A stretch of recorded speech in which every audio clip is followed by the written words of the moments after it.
আজ বহু প্রতীক্ষার অবসান ঘটিয়ে হইচই সদ্য রিলিজ করা হয়েছে ইন্দু 3 শেষ অধ্যায় সিরিজটিকে। এবার পাওয়া যাবে রহস্যের গর্ভে রহস্যের সন্ধান, জানা যাবে ধূত্রর বিষের রহস্য, জানা যাবে ধূত্রর বিষ দিয়ে দাশগুপ্ত বাড়িতে পরপর এতগুলো খুনের রহস্য।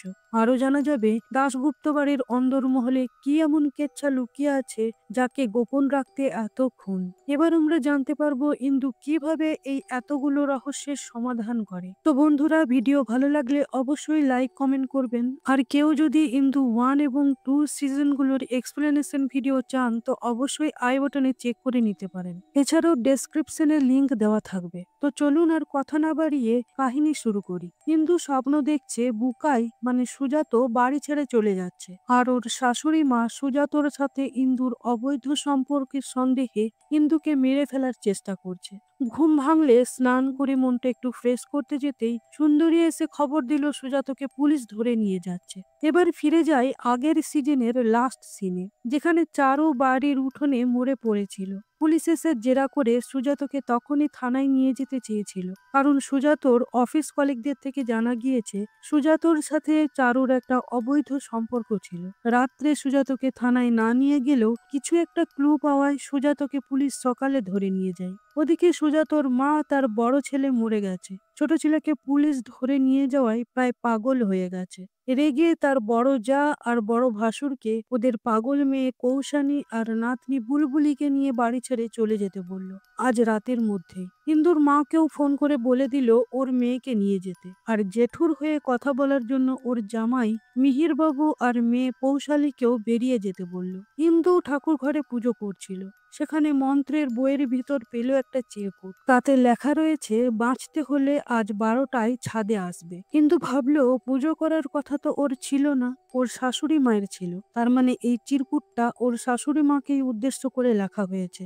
সেটা দিতে শাশুড়ি মায়ের ঘরে গেলে ইন্দু দেখলো সুন্দরী ওর শাশুড়ি মায়ের মাথায় কনক ভৃঙ্গরাজ তেল লাগিয়ে দিচ্ছে। এই তেল লাগালে মাথা ঠান্ডা হয় আর ঘুম পায়। ইন্দু সুন্দরীকে বলল এই তেলটা কাল দিদির ঘরে দেখলাম না। সুন্দরী বলল হ্যাঁ তো, এটা সারা ঘরেই আছে, এটা তো বড়বাবুর দোকানের তেল। ইন্দু বলল দোকানে তেল পাওয়া যায়? জেঠুর কি মুদির দোকান? সুন্দরী বলল না, আয়ুর্বেদিক ওষুধের দোকান।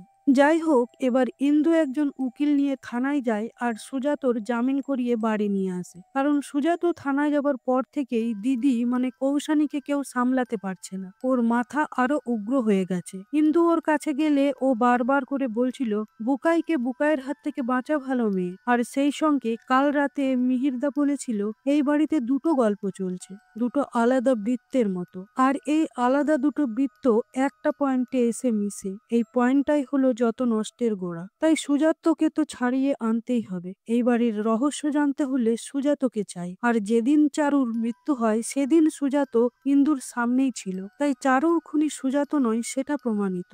বাড়ি এসে সুজাত ওর মাকে বলল এমনিতেই বাড়িতে একে একে সবাই মরে যাচ্ছে, তার উপর তুমি আবার বাকিদের তাড়াতে চাইছো। সুজাতর মা বলল সব ঘর শত্রু বিভীষণ, ওদের না তাড়ালে ঘরে শান্তি আসবে না। খুশি ব্যাগ বাগাচ্ছিল চলে যাওয়ার জন্য, সেই সময় ইন্দু ওর ঘরে এসে বলল তোমার কাছে ল্যাপটপ পাওয়া যাবে, একটু কাজ ছিল। খুশি বলল মিহিরের ল্যাপটপটা কবে থেকে খারাপ হয়ে পড়ে আছে, কেন দাদারটা কি হলো? ইন্দু বলল তোমার দাদার ল্যাপটপ ছিল। সৌগতর ঘরে গিয়ে সারা ঘর খুঁজলেও ল্যাপটপ পাওয়া গেল না। সেই সময় ঘরে এলো সুজাত। ইন্দু বলল তোমার দাদার ল্যাপটপটা কোথায় বলো তো? সুজাত সেটা বলতে পারলো না, বলল পুষির কাছে আছে তো। ইন্দু বলল পুষি তো সেটা বললো না। কিন্তু সেই চিরকুটটা সুজাতর হাতে দিয়ে বলল ঠাকুর ঘরে পেয়েছে, তোমার মাকে ভয় দেখানোর জন্য লেখা হয়েছে। সুজাত বলল গৌর কাকাকে মা জেঠুর ঘরে পাঠিয়েছে ওদের জিনিসপত্র বাঁধতে, তুমি একটু দেখো। কিন্তু জেঠুর ঘরে গিয়ে গৌর কাকাকে ধমকে জেঠুদের থাকার ব্যবস্থা না হওয়া পর্যন্ত সময় দিতে বলল। ওদিকে ইন্দুর মা এলো ওকে নিতে। চলে যাওয়ার আগে শাশুড়ি মাকে প্রণাম করতে গেলে দেখলো তখনও উনি তেল মালিশ করছে। চিরকুট হাতে দিয়ে বলল আপনাকে ছাদে ডেকেছে 12টার সময়, এবার আপনি কি করবেন দেখে নিন, আমি তো চলে যাচ্ছি। চিরকুট দেখে ইন্দুর শাশুড়ি ভীষণ ভয় পেয়ে গেল। ও গৌরদাকে বলল রাত 12টার সময় ডেকে দিতে। ইন্দু ওর মার সাথে চলে গেল। রাত 12টায় গৌরদা গিন্নিমাকে ডাকতে এসে দেখলো সে অঘরে ঘুমাচ্ছে। ওদিকে সুজাত রাত 12টায় ছাদে গিয়ে দেখলো ওর মার শাড়ি পরে একজন কার্নিসের কাছে দাঁড়িয়ে রয়েছে আর গৌরদা তার দিকে এগিয়ে যাচ্ছে। সুজাত গৌরদার কাছে গিয়ে বলল, কি ব্যাপার গৌরদা, তুমি এত রাতে এখানে? ওদিকে সেখানে ইন্দুও তখন চলে এসেছে, তার মানে ওর চলে যাওয়াটা একটা নাটক ছিল। গৌরদা বলল, গিন্নিমা পাঠালো, কিন্তু গিন্নিমা তো নিচে, তাহলে এ কে? মেয়েটি ঘুরে দাঁড়ালে দেখা গেল সে সুন্দরী। সুন্দরীকে প্রশ্ন করতে যাবে ঠিক তখনই নিচ থেকে কৌশানীর মা বলে চিৎকার শুনতে পাওয়া গেল। সবাই দৌড়ে নিচে গিয়ে দেখলো সুজাতর মায়ের মুখ থেকে গোঙানির সাথে সাথে তেল বেরিয়ে আসছে। কিন্তু বলল, কনক ভৃঙ্গরাজ তেল? তাড়াতাড়ি হাসপাতালে ভর্তি করা হলে ডাক্তার বলল স্টমাক পাম্প করলে প্রচুর তেল বেরোচ্ছে, মনে হচ্ছে কেউ জোর করে তেল গিলিয়ে দিয়েছে, তাই উনি এখন প্যারালাইজ। সুন্দরী হাসপাতালে ইন্দুকে ফোন করে জানালো, সারা বাড়ি তন্ন তন্ন করে খুঁজলাম, কোথাও আর কনক ভৃঙ্গরাজ তেলের শিশি খুঁজে পাওয়া যাচ্ছে না, ওগুলো থাকতো বড়বাবুর খাটের তলায়, কিন্তু আজ তো গৌরদা ওদের জিনিসপত্র সব বাঁধাবাঁধি করেছে। ইন্দু কৌশানীর কাছে গিয়ে বলল, এত রাতে তুমি মায়ের ঘরে গিয়েছিলে কেন? আমি যদি বলি তুমিই ঠাকুর ঘরের চিরকুটটা লিখে রেখেছিলে মাকে ভয় দেখাতে, আর তুমি সেটা দেখতে গিয়েছিলে যে মা ছাদে গিয়েছে কিনা? কৌশানী বলল, হ্যাঁ, মা একা থাকতে ভয় পায়, তাই ভেবেছিলাম ভয় দেখালে যদি আমাদের বাড়ি ছেড়ে যেতে বারণ করে, তাই এই চিরকুটটা লিখেছিলাম। বাড়ি ফিরে সুজাত তার জেঠুকে বলল, তোমরা কোথাও যাবে না। ইন্দু বলল, গৌরদা, কাল তুমি ওনাদের জিনিস পাঠানোর সময় কনক ভৃঙ্গরাজ তেলের কটা পেটি দেখেছিলে? গৌরদা বলল, একটাই ছিল, সিল করা। সেই পেটি আনলে দেখা গেল সিলটা খোলা রয়েছে আর পেটির ভিতর থেকে 3টে বোতল বের করা হয়েছে। সুন্দরী ইন্দুকে বলল, ওই তেলটা মাখলে কেমন একটা নেশা হয়, খুব ঘুম পায়, আমি মেখে দেখেছি একবার। ইন্দু বলল, তার মানে তেল মেখে নেশা হয়, আবার সেই তেল পেটে গেলে বিষ?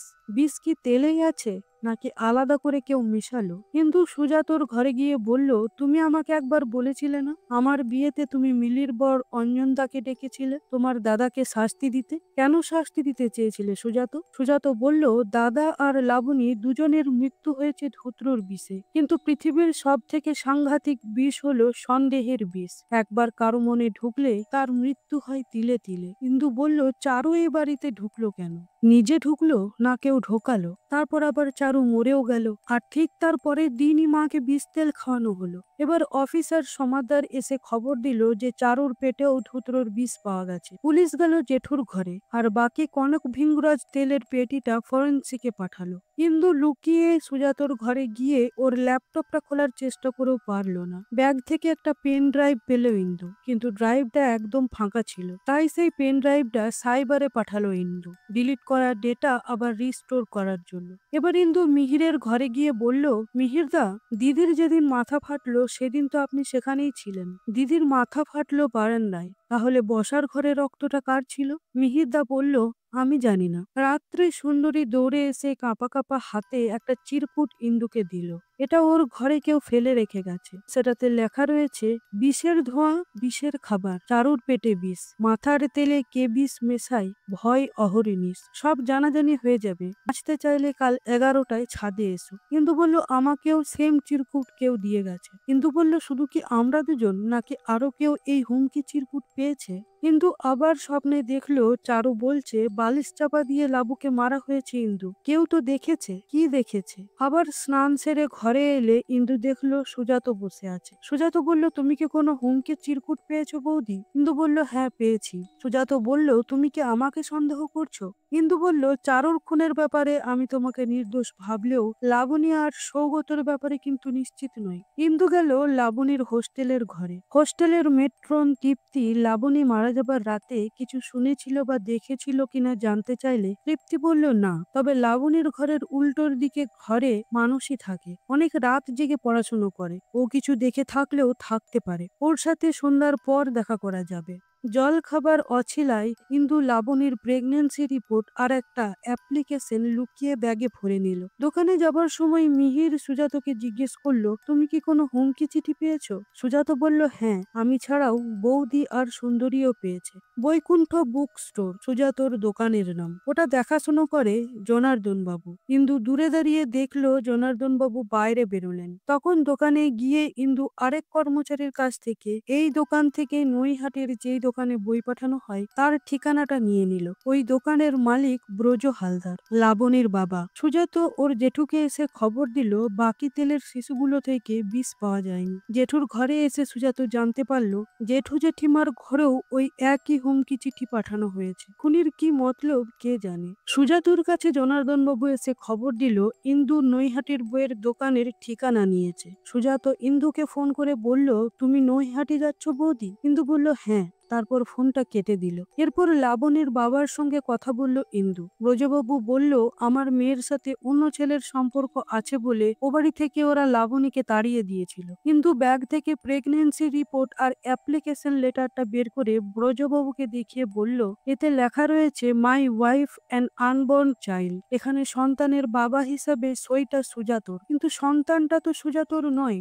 লাবণী যদি এত জঘন্যই মেয়ে হতো তাহলে কেন সুজাত তার থাকা খাওয়ার খরচার ভার নিল? আপনি কি জানেন লাবণীর সন্তানের বাবাকে? একথা শুনে হঠাৎ ব্রজবাবু প্রচন্ড রেগে গিয়ে ইন্দুকে বেরিয়ে যেতে বলল। এবার ইন্দু গেল মানসীর কাছে। জানতে পারলো লাবণীর মারা যাবার রাতে ওর সাথে চারু বলে একটি মেয়ে দেখা করতে এসেছিল। তারপর চারু যাবার সময় কাউকে লাবণীর কাছে আসতে দেখে লুকিয়ে পড়ে, কিন্তু কে সে সেটা মানসী বলল না। রাত্রে বাড়ি ফিরে ইন্দু সুন্দরীকে জিজ্ঞেস করলো এই বাড়ির যে ব্যবসাগুলো সেগুলোর কর্মচারীরা আমার বউ ভাতে নিমন্ত্রিত ছিল? সুন্দরী বলল শুধু বড়দার ফার্নিচারের দোকানের লোকজনদের নিমন্ত্রণ করেছিল এরা, বাকিদের জন্য খাবার পাঠিয়ে দেওয়া হয়েছিল। কৌশানীর ঘরে গিয়ে ওর টিনের ছোট বাক্স থেকে কেটারের একটা ভিজিটিং কার্ড আর কৌশানীর বিয়ের কার্ডটা নিল ইন্দু। এগুলো ঘরে এসে দেখতে যেতেই সুজাত আবার তার ঘরে এসে বলল তদন্ত কেমন চলছে বৌদি? ইন্দু বলল এ বাড়িতে সবচেয়ে রহস্যময় মানুষটা হচ্ছ তুমি। নৈহাটি গিয়ে সেই ধারণাটা আরো পোক্ত হলো। এবার সেই অ্যাপ্লিকেশনটা সুজাতকে দেখিয়ে ইন্দু বলল এখানে তুমি লাবণীর সন্তানের বাবা হিসাবে সাইন করেছো, অথচ তুমি বলছো ওর সন্তানের বাবা তুমি নও। তার মানে তুমি জানো যে লাবণীর সন্তানের বাবা কে? সুজাত বলল তুমি যখন শার্লক হোমস তখন এর উত্তর তুমিই খুঁজে বের করো। এবার আজ রাত 11টায় ছাদে যেতে হবে সবাইকে। মিহির বাড়ির বাইরে একটু ঘুরতে বেরোলে কেউ লোহার ডান্ডা দিয়ে ওর মাথায় সজোরে আঘাত করলো, আর সেই রাতেই নারকোল ছোবড়ার সাথে ধুতরোর বিষ মিশিয়ে সেটা ইন্দুর ঘরে ছুঁড়ে দিয়ে বাইরে থেকে লক করে দিয়ে ইন্দুকে মারার চেষ্টা করা হলো। কিন্তু ভাগ্যক্রমে সুজাতর জন্য ইন্দু বেঁচে যায়। সকালে সুজাতকে ইন্দু বলল ওর ঘরের ধোঁয়ায় ধুতরোর গন্ধ পেয়েছে, ভীষণ হ্যালোসিয়েশন হচ্ছিল। প্রথমে মিহির তারপর ইন্দু দুজনকেই একসাথে মেরে ফেলার চেষ্টা করা হলো। ওদিকে কৌশানী ভালো মেয়ের বিপদ বলে দরজা খুলতে বলছিল ওর মেয়ে বুলবুলিকে। কৌশানী পাগল বলে ওর ঘরের দরজা রাত্রেবেলা বাইরে থেকে দেওয়া থাকে, আর বুলবুলি রাত জেগে ওর মাকে পাহারা দেয়। দরজা খুলে দিলে খারাপ লোককে তাড়াতে গিয়ে হঠাৎ বুলবুলি সিঁড়ি থেকে পড়ে যায়, মাথায় চোট পায় বুলবুলি। তাই আজ রাতে বুলবুলি ইন্দুর কাছেই শোবে। বুলবুলি ইন্দুকে বলল আমি ঘুমাবো না, মাকে পাহারা দেব। মাকে পাহারা না দিলে খারাপ ছেলেরা মায়ের ঘরে ঢোকে। এই কথা শুনে ইন্দু বেশ অবাক হলো। মিহির হাসপাতালে ভর্তি। ইন্দু সেখানে গিয়ে জিজ্ঞেস করলো আপনার ইনসোমনিয়া আছে তাই না? রাতে ঘুমোন না, সারা বাড়ি টহল দিয়ে বেড়ান, আর যারা রাত জাগে তারাই তো অন্ধকারকে ভালো চেনে তাই না? এরপর বাস ধরার জন্য দাঁড়িয়ে থাকার সময় কেউ ইন্দুকে পিছন থেকে ধাক্কা দিয়ে গাড়ির সামনে ঠেলে ফেলে দিল। আবারও খুব অল্পের জন্য বেঁচে গেল ইন্দু, কিন্তু একটা অদ্ভুত চেনা গন্ধ পেল ইন্দু। ইন্দু এবার গেল সেই সাইবারে যেখানে পেন ড্রাইভের ডেটা রিস্টোর হয়েছে। সেখানে একটা কম্পিউটারে সেটা চালিয়ে ইন্দু ওর বউ ভাতের ভিডিওটা দেখলো। তারপর সেখান থেকে কয়েক কপি ফটো বের করিয়ে নিল ইন্দু। চারুর ফ্ল্যাটের কেয়ারটেকারের কাছে গিয়ে সেই ফটো দেখিয়ে জানতে পারলো সুজাতর আর সৌগতর যাতায়াত ছিল চারুর বাড়িতে। তারপর ইন্দু গেল অন্নপূর্ণা ক্যাটারিং সার্ভিসে, সেখান থেকেও কিছু তথ্য পেল ইন্দু। এরপর গেল একটা বইয়ের দোকানে, সেখান থেকে একটা বই কিনে নিয়ে সেটা একটা ক্যাফেতে বসে পড়তে শুরু করলো, আর ডেকে পাঠালো কৌশানীর বরকে। কৌশানীর বর এলে ইন্দু বলল আপনি যেগুলো বলেননি এবার সেগুলো বলুন। কৌশানীর বর বলল ওরা কৌশানীর সাথে আমাকে ঠকিয়ে বিয়ে দিয়েছিল। কৌশানী প্রথম থেকেই পাগল ছিল, আর আমার সাথে ওর কোনোদিন শারীরিক সম্পর্কই হয়নি, তাহলে বুলবুলের বাবা আমি হলাম কি করে? কৌশানী এদিকে আত্মহত্যা করতে যাচ্ছিল। দৌড়ে গিয়ে ইন্দু বলল, আর তোমাকে কোনোদিন কষ্ট পেতে হবে না দিদি, আমি সব জানতে পেরে গেছি। সেই রাতেই ইন্দু অফিসার সামন্তকে ডেকে পাঠিয়েছে। অফিসার এসে বলল, সৌগত, লাবণী আর চারুকে খুন করার জন্য আমি সুজাতকে অ্যারেস্ট করছি, কারণ ইন্দু দেবী সকালে থানায় গিয়ে ওর বিরুদ্ধে যথেষ্ট তথ্য প্রমাণ দিয়ে এসেছে। বাড়ির সবাই এক কথায় বলল, সুজাত এ কাজ করতেই পারে না। কিন্তু অবাক করার বিষয় হলো, সুজাত নিজে বলছে যে ও খুনগুলো করেছে। কৌশানী আবার দৌড়ে এসে বলল, ওর হাত থেকে ওকে বাঁচা, ভালো মেয়ে। জেঠু তার ঘর থেকে বেরিয়ে এসে বলল, আর কতদিন অন্যের দোষ নিজের কাঁধে নিবি বুকাই? সুজাত বলল, আমি খুন করেছি। জেঠু তুমি ঘরে যাও। হঠাৎ ওর জেঠু বলে উঠল, না তুই খুন করিসনি, সব খুন আমি করেছি। আর ইন্দু এটাই চাইছিল। সকালে অফিসারকে ও বলেই এসেছিল সুজাতকে অ্যারেস্ট করার অভিনয় করতে, তাহলেই আসল খুনি বেরিয়ে আসবে। এবার এক ঘর লোকের সামনে অফিসারের কাছে জবনিকা পতন করবে ইন্দু। ইন্দু অফিসারকে বলল, সুজাত সবই জানতো, জেনেও এতদিন চুপ করেছিল। সুজাত বলল, কি করব? বংশের মুখে কালি দেব? আমার নিজের দাদা এভাবে আমাকে ঠকাবে আমি বুঝতে পারিনি। আমার বিয়ের পাকা দেখার দিনই দাদার লাবণীর প্রতি নজর পড়েছিল, আর তারপর থেকেই দিনের পর দিন লাবণীর বিরুদ্ধে আমার মনে সন্দেহের বিষ ঢুকিয়ে লাবণীকে আমার থেকে আলাদা করে ভোগ করেছে ও। তারপর যখন লাবণী গর্ভবতী হয়ে যায় তখন ওকে চরিত্রহীন বলে বাড়ি থেকে তাড়াতে বাধ্য করেছে। আমি লাবণীকে নৈহাটি ওর বাড়িতে রাখতে যাওয়ার সময় লাবণী আমাকে সবটা বলেছিল, তাই আমি ওর দায়িত্ব নিয়েছিলাম। এরপর লাবণী দাদাকে তার সন্তান সম্বন্ধে বলতে এলে সেই সন্তানকে নষ্ট করে দিতে বলেছিল দাদা। সেই রাগে লাবণী, দিদি আর পুষি কেউ চায়নি তুমি এই বাড়িতে এসো, কারণ ওরা ভেবেছিলে তুমি এলে তোমারও কোনো বিপদ হতে পারে। ইন্দু বলল, সেজন্য তুমিও তোমার দাদার বিয়ের পর থেকে ওর মনে সন্দেহের বীজ ঢোকাতে শুরু করো। আমাকে আর মিলির বর অঞ্জনদাকে নিয়ে নানান কথা সৌগতকে শোনাও, যাতে ও আমাকে সন্দেহ করে। কিন্তু আরো বলল, আমার বউ ভাতের দিন লাবণী মনে হয় শেষবারের মতো সৌগতকে বোঝাতে এসেছিল। তাতে সৌগত আরো রেগে গিয়ে জেঠুকে দিয়ে ধুতরোর বিষ মেশানো খাবার লাবণীর ঘরে পাঠিয়ে দিয়েছিল। তারপর জেঠু লাবণীকে বালিশ চাপা দিয়ে মেরে ফেলে। এরপর থেকেই জেঠু ধরা পড়ে যাবার ভয়ে প্রতিদিন সৌগতর সিগারেটে ধুতরোর বিষ মিশিয়ে ওকে স্লো পয়জনিং করে মারতে চেয়েছিল। কিন্তু সৌগতর কপাল, ও এক রাতেই 20টা সিগারেট খাওয়ায় ওর হার্ট কোলাপস করে। এই সমস্ত সত্যি সব জানতো চারুলতা, কারণ সৌগতই সুজাত আর লাবণীর সংসার ভাঙার জন্য চারুকে কাজে লাগিয়েছিল। সুজাতর সঙ্গে প্রেমের অভিনয় করতে বলেছিল, আর চারু সবটাই করে গিয়েছিল শুধুমাত্র সৌগতকে ভালোবেসেই। চারু প্রতিদিন এই বাড়ির দিকে তাকিয়ে থাকতো, সেটা দেখতে পেয়েছিল জেঠু। আবারও ধরা পড়ে যাওয়ার ভয়ে জেঠু জেঠিমাকে বলেছিল চারুকে ভিতরে ডেকে আনতে। তারপর চায়ের সাথে ধুতরোর বিষ মিশিয়ে তাকে খাইয়ে চারুকে মেরে ফেলে জেঠু। অফিসার বলল, কিন্তু জেঠুর সৌগতর উপর এত রাগ কিসের ছিল? কিন্তু বলল, এটাই তো হলো দাশগুপ্ত বাড়ির কেচ্ছা।